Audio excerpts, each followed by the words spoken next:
You'll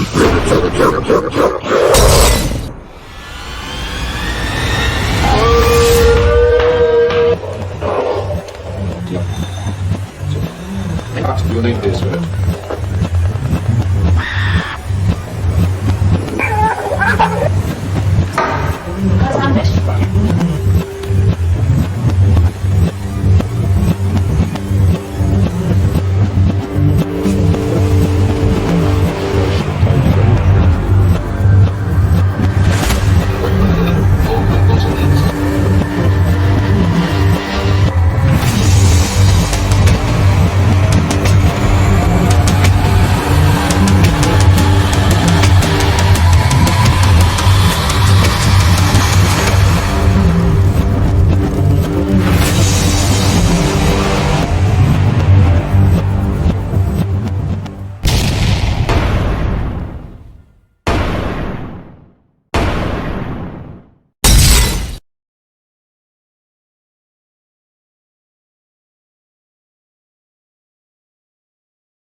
Hello and welcome to the Halloween Extravaganza 3. My name's Anthony Kagan, and tonight I'm joined by Chris Ratter, spiritualist medium and psychic surgeon. We're going to be talking to Chris about psychic surgery and a new book and an exploration of trance mediumship. How are you doing, Chris? I'm fine, Anthony, and thank you very much for allowing me to come onto your radio show. Oh, I'm looking forward to discussing everything I sort of know about the spirit world. It will be a very interesting evening, I think. Oh, it's great, and it's great to chat to you, and thank you for spending this time there. And it's somebody that I probably we haven't dealt with the subject of psychic surgery before, so it's great to have somebody on board to actually chat about it, and it's really much appreciated there, Chris. Thank you very much. Like I say, thank you very much for allowing me. No worries. And if anyone has any questions, feel free to go to on this post, put your question forward, or you can go to our website, www.ghostera.net, go to the contact page, fill in the blanks. If you have a private message, just put in brackets private message. If you're affiliated with any paranormal team or tourist attraction, feel free to name the group or the organization and we'll give a shout out to you. You can also go to our website, www.ghostera.net, press the red button, the Ghost Era channel, and you can catch up on past shows there. So, Chris, can you tell us, we'll start with psychic surgery first there. What made you go into psychic surgery? I didn't choose psychic surgery myself. What it was is a few years ago, or maybe about 14 years ago now, I became aware of things I really couldn't explain, sort of the paranormal, seeing ghosts, all that kind of thing. And I to be honest, I was kind of frightened of it, when it first came about. And I think what happened is I actually fell into it by chance. I think obviously my grandfather was a great influence on me when I was a younger man, and he took me to spiritualist churches, all that kind of thing. But what happened is I started to become aware of things I couldn't explain. I was hearing voices, seeing people standing at the bottom of my bed and all that kind of thing, which led me on the pursuit of looking into mediumship. I ended up at a spiritualist church, and I was given obviously the advice that I wasn't mad, because I did think at one stage, that obviously I maybe had a chemical imbalance, because obviously I was hearing things and I couldn't explain it. I ended up at a spiritualist church, and obviously they says that that I had this ability around about me for mediumship, which sort of piqued my interest. I looked to develop, and after a few years, I became aware of a different type of energy that came forward, which was unbehold to me, because I didn't know what it was, but it was a medium that was taking the group at the time. She explained to me that it was trance mediumship. It was called the altered state of trance, but it didn't really mean a lot to me. And that sort of piqued my interest once again, and I looked at the development of that type of mediumship. And after maybe about, 4 or 5 years of developing into the altered states of trance, one day when I was working, all of a sudden I became aware of myself stepping out of my physical body and watching myself as a lady from Spirit Side of Life arrived with a tray of instruments. I felt the energy of another gentleman come forward, and I watched them perform an operation on the spiritual body of a lady that had come for a healing. And that really was my introduction to psychic surgery. It's not something that I wanted to do myself. I didn't understand it, but I went with it. And I'm glad I did, because it really has changed my life and changed a lot of other people's lives too, certainly within their health conditions. And it's like, I know myself there, I'm kind of into spiritual stuff myself, and the rest of the group of Ghost Era. And obviously, if we're connected with spirit guides or stroke angels, as we call them, well, obviously, they might have professions as well. Is it true? Is it correct that you connect with like surgeons and specialists and doctors, healers from the other world? Yes, that's correct. When people go to spirit side of life, they're known as a discarnate spirit. And what happens is they don't no longer have the physical body. Because we are on this side of life, we have what we're known as the carnate spirit, because we have the physical form with the spirit body inside. So when these people do, their work on this side of life, on the physical side, maybe doctors, surgeons, that kind of thing, and when they go to spirit side of life, then they are looking obviously to maybe come back, because usually you find doctors and certain people, surgeons have compassion and they want to help people. So when they go to spirit side of life, they want to return and to help with the advancements that take place within the spirit world. But when they go to spirit side of life, they have to learn to do things differently, because they no longer have the physical body. So what they use spirit instruments, they use the energy that's created through the vibration within the spirit world, and then they have to choose someone on our side of life to come and work through. And luckily, and I was blessed, truly privileged, that those people had picked myself to come forward and do this work. Now, it's a rare commodity, and there's some kind of special energy that's contained within my DNA, which makes me a psychic surgeon, which is just an advancement of trance mediumship. That's really what it is. So, Right. It's interesting. And what type of ailments or diseases are you inclined to take on? There is a certain type of therapies that you do. Well, to be very truthful, I have no control over it. I offer myself as just purely as a healer, but the name the psychic surgeon is given to me by those on our side of life who see the wonderful work of the people that come forward to work, who do the work through me. But to be very truthful, I don't, I can't cure anything. I can't, I don't offer, to cure anything. I just open up to the spirit world and allow them to see what they want to do. But those from spirit side of life who come forward, the doctors and surgeons, what they do is they come forward from spirit side of life, they blend into my energy, and then we just allow them just to perform exactly what they want to do. But I have no control over the therapies that they want to do. If they wish to come forward and do a trance healing, or to put that wonderful trance energy in to the spirit of the person, I don't control it. I'm very much aware when the people arrive from spirit side of life and things start to change within the construction of the room, that I know within myself that a surgery is going to take place. The surgeries don't take place on the physical body, they take place within the etheric body, within the spiritual body of the person. But there's no conditions that I do not know that spirit will not have a go to see what they can do to help. It's great there, and I know it's. I mean, you mentioned beforehand, before we came on air, about I was asking them the step-by-step procedures there. So when somebody comes into the room, what do they learn to expect from psychic surgery? When someone comes into the room, when a client comes in, obviously, then the very first stage that ever happens with them is obviously they've got a complaint within the physical body, or within within the mind, or whatever is taking place within the structure within themselves. So the first sort of point of contact is the initial thought, I need help. And very often when they put the thought up to the spirit world, then there's someone in spirit side of life that will collect that thoughts and will direct the person to the right healer that they think will help, either myself or other healers that are obviously worldwide. So when that takes place, what happens is when a client comes into the room, we get them to fill out a form, just to obviously say that I am not a doctor, I am just a spiritual healer. And then we ask them to just to lay upon the bed. We do a little bit of a breathing exercise with them, and then we just hand ourselves over to the spirit world, and they take care of it. But when I'm working in amongst that field, it can be very interesting, because all of a sudden there's a sort of I generate an energy around about the bed, so it sort of protects the person that comes for the healing, obviously protects myself. But when that does, it also generates energy and allows those from spirit side of life to come and to connect into that energy. So apart from the people who come and blend with my own auric field, within my own auric field, and do the work it carries out. There's also multitude of teams round about the bed that are doing different things on different levels. So they work, this unbelievable the amount of levels, obviously, that people and the people that arrive. Very often we can see it almost. Sometimes it becomes like an operating theatre room, where we become aware of lots of people, lots of activity, lots Yeah. of nurses moving instruments, all that kind of thing. All takes place within this room. So it doesn't matter what the size of the room is.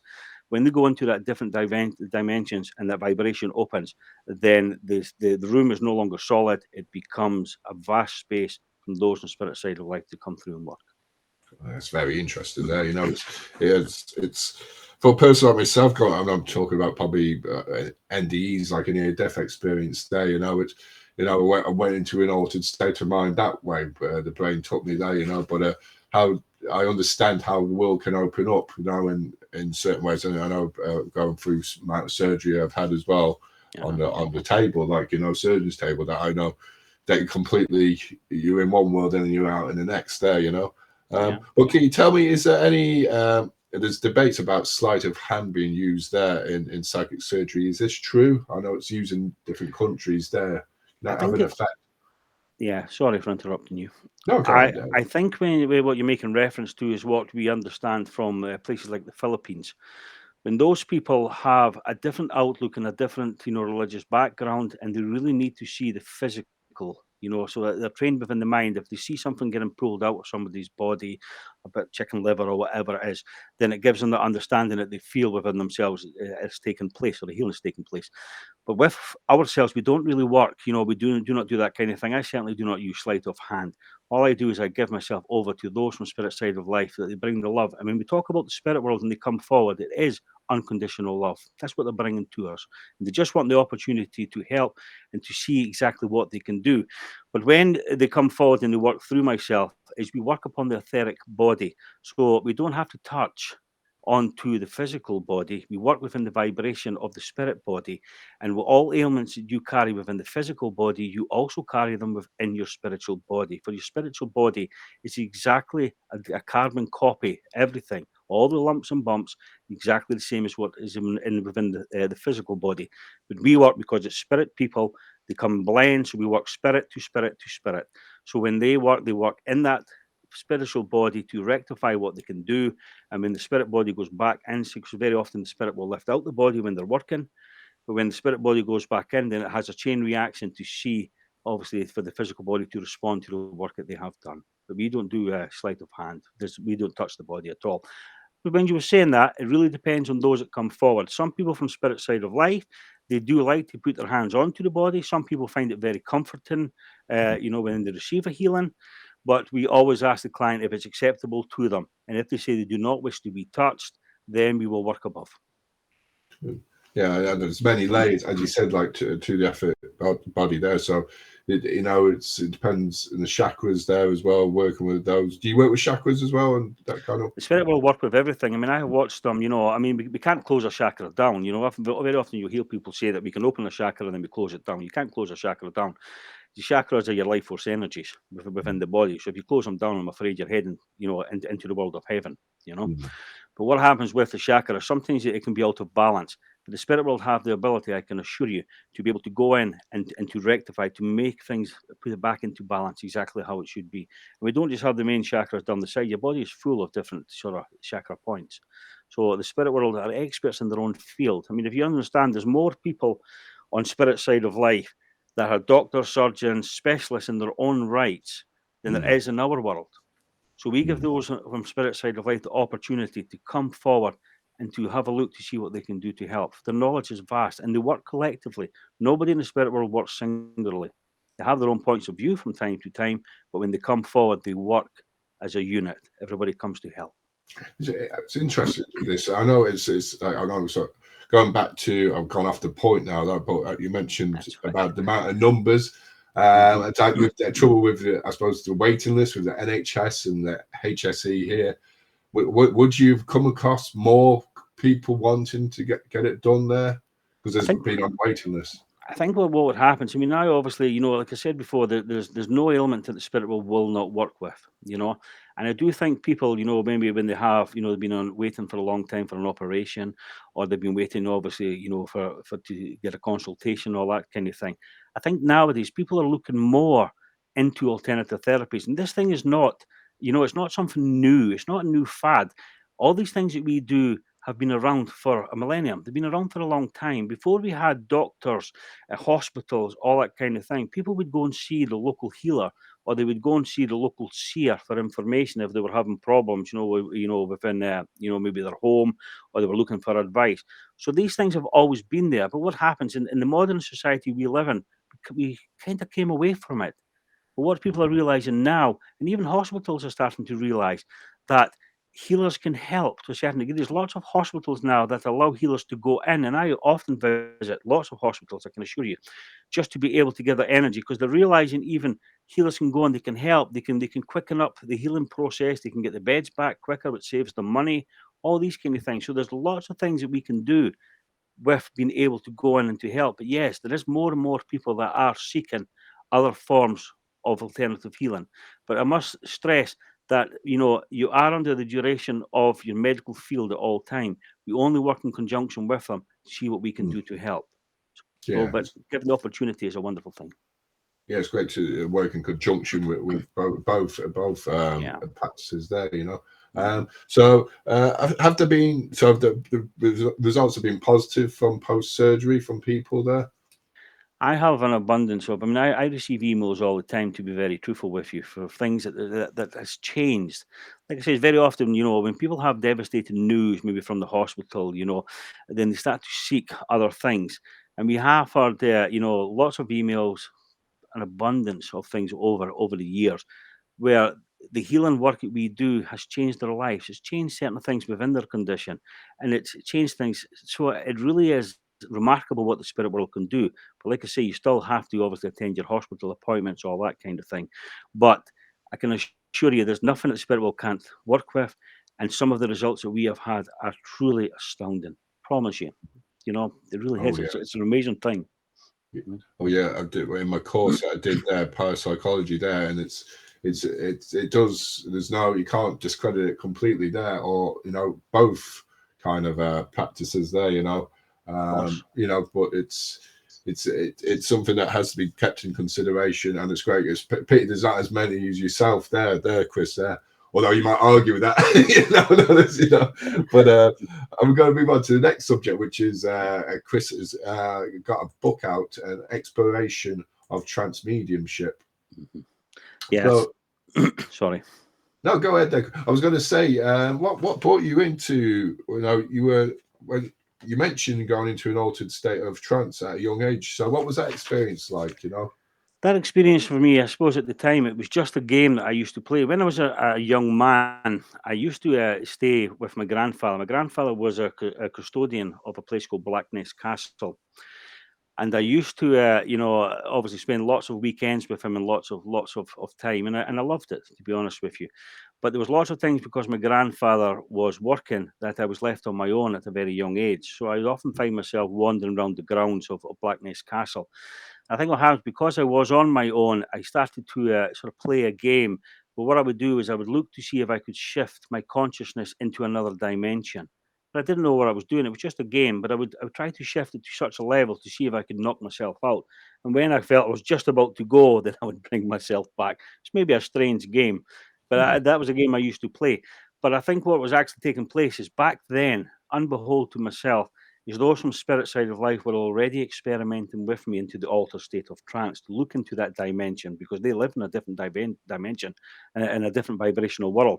So what actually happened was, I was contacting or connecting into their world without actually realizing it. So back when I was just a nipper, then they were experimenting with me, but I just didn't realize what it was at the time. But that was probably one of my first, most early experiences of going into another dimension.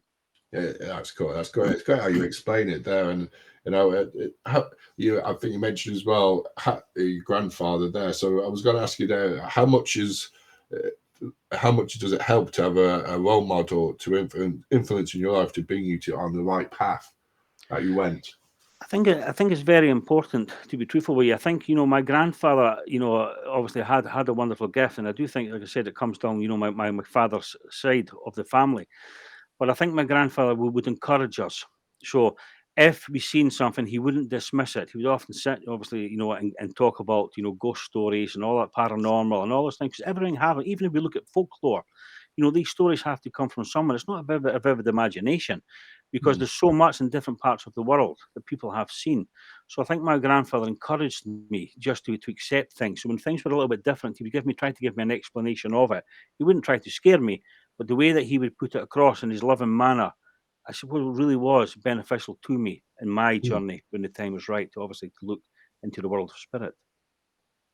Yeah, it's like myself with our kids there. We try and put the positive on everything there. There's so much negative towards spirits and all that. We try, myself and my wife there. We always look upon, isn't it nice that there is something out there? Don't be afraid when you go to bed at night. If there is a bogeyman, it's great. There's another realm. That's right. I agree there.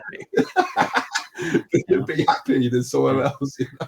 But I think what happens with children at a very young age, I think when people have or children have an imaginary friend, it's wonderful to be a medium and to look beyond, obviously, the imaginary friend, and maybe you see it's actually someone from spirit side of life, a guardian angel, or somebody working with them, or someone that's attracted to their energy. But I think what happens is very often within families, because the mind gets conditioned as we go through school and into work and all these things, that when the child has an imaginary friend, we are inclined to say to the child, "Oh, stop that. Stop it. You're talking nonsense," all that kind of thing. And we really shouldn't, no, because that person is very much alive or part of that child's life. So we really should encourage it and then see what happens. It's just because yeah. our minds get conditioned over a period of time that it's really not acceptable within modern society. But I can assure you, it really should be. It's a wonderful thing to encourage children, because children, the purity that belongs to children is the mind's not conditioned. So they see things with an honest approach. Us, as we get older, we look at obviously other things, and certain life things and certain matters come into it. So we look Mm, at things differently. And what's happened when I hit, the age of 38-year-old, these things started coming back to me. Obviously, what I was aware of when I was a child. But it's our choice if we wish to follow the path and to look at it, or decide it's not for me. We have freedom of choice, just like those on spirit side of life also have freedom of choice if they want to come to visit us or to be part of our lives. It's their choice. It's the same when you do your investigation, your paranormal. And I've done a few mm, paranormal investigations over the years, and it's absolutely a wonderful thing. It truly is, to be able to see things. But you get the evidence of the paranormal, other things taking place, things moving, all that things, which is wonderful. But let me tell you, the spirit world wants you to know that they're there. And when they come through that vibration, they will try everything so that you can recognize they're there, so they can help, even if it is, sometimes some people are a little bit fearful or a little bit scary or that kind of thing. But really, it's because the mind's conditioned to do that. We really should embrace it, enjoy it, and see what the spirit world could see, show us, even within a paranormal investigation, and just enjoy what takes place. Yeah, I remember getting. I was in England actually a couple of months ago. There, we did a Woodchester Mansion. You probably know, probably it's in Gloucestershire there. Hmm. But I got a tap on the shoulder. A prod wasn't a tap. It was a prod. It was a firm Yeah, two yeah. finger prod, and it was like I didn't get scared or anything. I was like, Uh-huh. oh, that's cool. Like Yeah, I was looking around at me though to make sure yeah, it wasn't nobody or no debris, but it wasn't yeah, anything like that. It was yeah. very probably. I've been doing it for 3 decades, and that was the first real time. I First was one like, indeed. whoa, that was cool. Like, but if it happens Absolutely again, wonderful. If you're open to the energy, they'll bring it to you. You know. true. Did you know that? I mean, I've seen some wonderful things over the years. Obviously, even having doing paranormal investigation, and it's lovely sometimes going into a place, being aware of things, and then having guides who understand the area or the place that you're investigating, so that you can get the confirmation that what you're saying is correct. Mm. That's absolutely wonderful. And I was going to say that because we're going to talk about spirit guides. There, what's your opinion on spirit guides? Do they, how do you see them or connect with them? There, do they, yourself there? My spirit guides have become very good companions to me. I have a built a rapport with them. They're in every moment of my life. Every day I speak to my spirit guides. I mean, I have such a connection with them that if there's anything on my mind, I can speak to them. I'm not saying they're going to give me all the answers, because we have free will and we have to live our own lives. But when it comes to spiritual matters, just to have that understanding that they are there. When I go to work in the morning and I sit at the end of the bed with the first client, or whatever I'm doing, if I'm teaching or whatever I'm doing, when I sit, I always have my guide that comes forward, especially Henry, and he will always say to me, "Good morning, Christopher."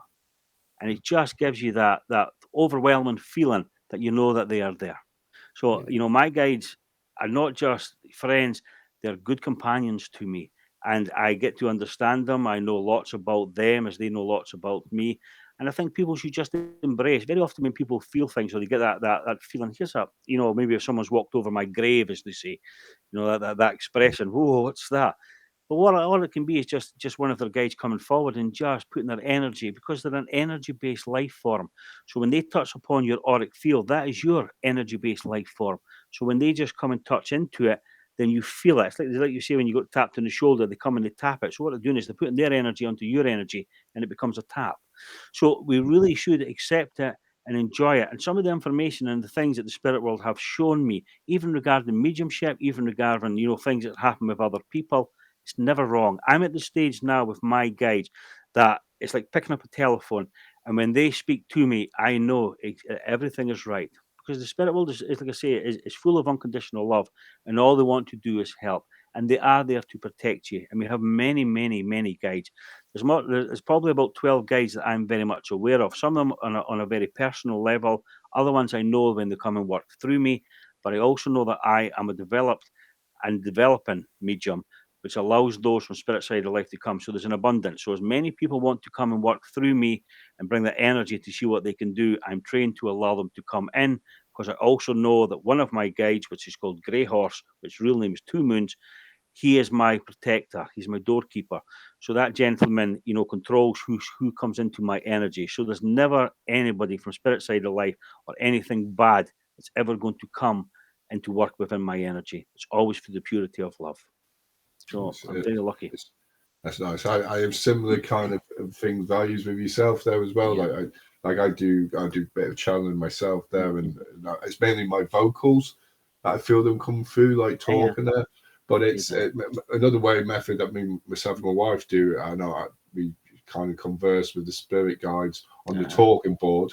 I know some people might frown upon it and all that, otherwise known as the Ouija board. But we ask prior to an investigation what questions we should ask, what experiments we should use, and then we put those questions forward and we prepare a set of questions for an investigation. And usually it comes out with information that we don't research what's there before, but it comes out with stuff that we won't even know anyway, and the owners know, or it leads to a pattern of other people in the team there. The Ouija board is a wonderful tool, but that's what it is. It's a device for communication from the spirit world, and what you're saying, all the evidence that they give you, is absolutely wonderful. But very often people are frightened of the Ouija board or table tilting for communication, all that kind of thing, because they're not sure of it, and lots of films and all that kind of thing always put it in a bad light. Now, you have to be obviously very careful with the Ouija board, and you don't, and try to influence it in any way. But some of the information, even ourselves over the years, have had through, moving the glass, all that kind of thing within table tilting, it's a bit laborious, but it can give you, obviously, wonderful evidence. It can spell things out, A, B, C, all that kind of thing. But these things are all wonderful, but there's lots of people that are a little bit fearful of it. But it's just because of what's out there on the films, on the radio, show. But these things were all devices that were used for communication with the spirit world. They're not parlor tricks. They're all devices for the communication. And it's wonderful when you say, obviously, you can feel coming in channeling, and you can feel it coming through, obviously, when they're speaking through your throat, because they have to get the connection of your throat. You understand? They have to get to use, because these people don't have the physical body. So when they come into your energy, what they're doing is they're building up so that they can control this. And I can assure you, even if you follow into the altered state of trance, there eventually comes a time where you don't actually feel it from here. You feel it from your tummy. So you feel the words actually coming from your tummy with the trance. So they're actually speaking down here, because in your tummy is your power source for all your mediumship. What we do with this bit is not the mediumship. This is the intention that we're going to do with the power. So they do some wonderful things. Yeah, it's interesting. This is only a few years ago it started happening there, and it's euphoric moment. I don't know where my brain was at, but I was in a state of nirvana, you could say. And then then it came. It was just amazing. I was just in a happy mood at some state there. Yeah. But so workshops and clinics. Have there been any memorable places you've travelled all around the world? What's been the most memorable place you've been to there? Well, I'm very fortunate, to be truthful with you. I get to travel on to various locations, around about the world, and every place I go to is special to me. But I suppose, one of the most special places for me when I was working in Istanbul in Turkey, and it was in a clinic that was in a lovely building just at Tascombe Square. And I remember working and looking out from the window in the healing room that I was in, and looking across to Asia, and just the sunshine and the boats, the people, everything. And I could even hear, in the background, you could hear, the call to prayers, within the mosque, all that kind of things, all memorable. And I'm there in their part of the world, working on behalf of the spirit world, which was very interesting, because even that was very interesting for me. For when I worked in that centre, it was a very, very busy centre, but also I had lots of doctors and surgeons and people, who were, within their own field, experts or specialists, that would come for healing, because they understood, the power of spiritual healing. They understood the benefits of it. And that to be very truthful, kind of surprised me, because, fundamentally being a Muslim country, I was very, surprised that they would come for spiritual healing. But it just goes to show you, when you have an ailment or there's something not right, it doesn't matter who you are or what religion you follow, help is help. So that really was a memorable thing for me, to be honest with you, to be able to work, with an abundance of doctors. It really was. And we had people flying from all over different sides of Turkey, obviously to come and to have a healing. So it was a wonderful experience. It really was. And I worked there for quite some time. So it was lovely. And is obviously I know the answer myself there, but have you come to Ireland? Is there any workshops and stuff, clinics you coming to Ireland for? I've worked in various locations in Ireland over the years, but next year I'm back in Dublin, in a little, absolute beautiful place called Naas. I don't know if you know of Naas. Oh yeah, Indeed, nice. Yeah, no, it's beautiful. Yeah. Absolute gorgeous. But what I'm doing is I'm running a mentorship there, which starts on January, and it's for 6 weekends. So I'm there every 2 months, obviously teaching people, obviously, to go into the altered state, to introduce them into healing, and to get their mind out of what's taken place. But this is my 3rd year of running a mentorship there, and it's very interesting, because this year we have a lot more people that are obviously booked onto it. So there's fresh people that want to learn. And I'm so happy just to be able and given that privilege, just to give my understanding, my teachings, and to see these people come forward.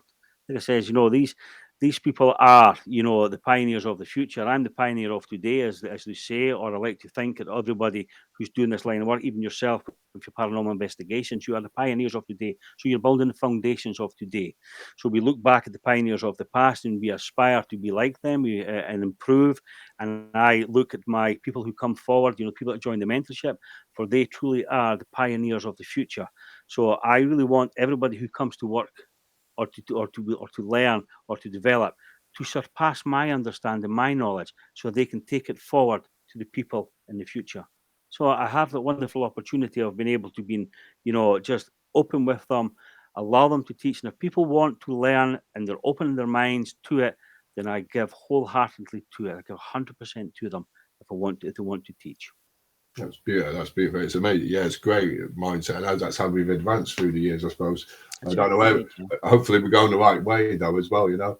But I've got to go on to how the people, like your website, there, how people can contact you. But your book as well. Can you tell us what it's about a bit? This is actually, an exploration of trance mediumship.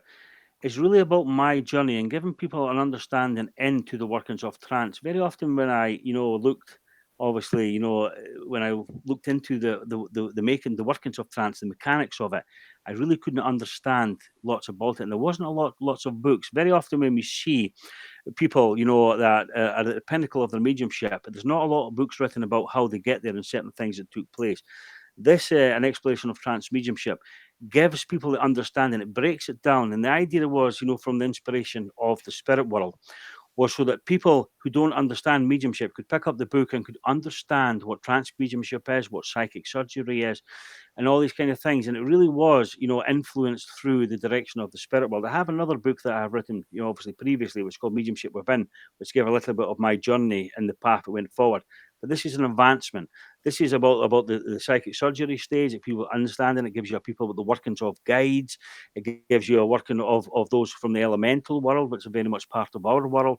And it's just a book that encompasses everything. So I think it's a great learning. The feedback that we've been having is truly astounding, to be honest with you. And I was very surprised, not with obviously, with the feedback, but very surprised that I would actually write a second book. And now, under the influence of the spirit world, I know I'm going to write a third and a fourth and a fifth, all about different subjects, because I really feel, the more we can explain the workings of the spirit world in all aspects, even yourself and the work that you do, and to take away that fear factor and give people understanding that there is alternatives out there. There is people that are pure of heart and want to go and do this work.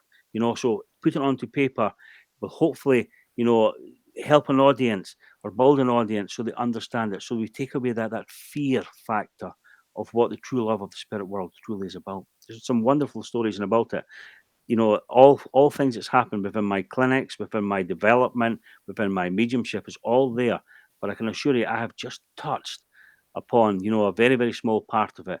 And there's a lot more to come. It's the spirit world, obviously prod me, as you say, the person done that on your back, because that's what they do to me to write it, I can assure you, So, but yeah, it was wonderful. So, and it's been very, very well received, and even my website, anybody can get in touch with me on social media, obviously Chris Ratter Psychic Surgeon, or just Chris Ratter. And also my website is chrisratterpsychicsurgeon.com. There's a contact page there. You can just leave any information or any queries or any of the services, or go into my diary page and you'll see, the various locations that I obviously work on behalf of the spirit world. The wonderful thing. So everything's there. All the information's there if anybody wants any questions. And I'm more than happy, I promise you, to answer any questions. I'm not saying I've got all the answers, but between myself, the spirit world, I'm sure we can help in some way.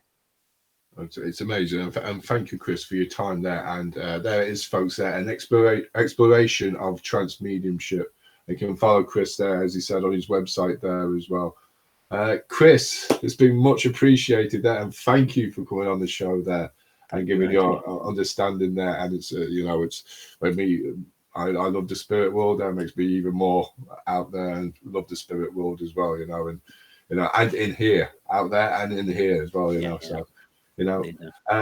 Thank you everyone there, and so carry on watching, folks, as we bring you more interviews on the Halloween Extravaganza 3. Talk to you later. Bye bye. Thank you, Anthony. Bye bye.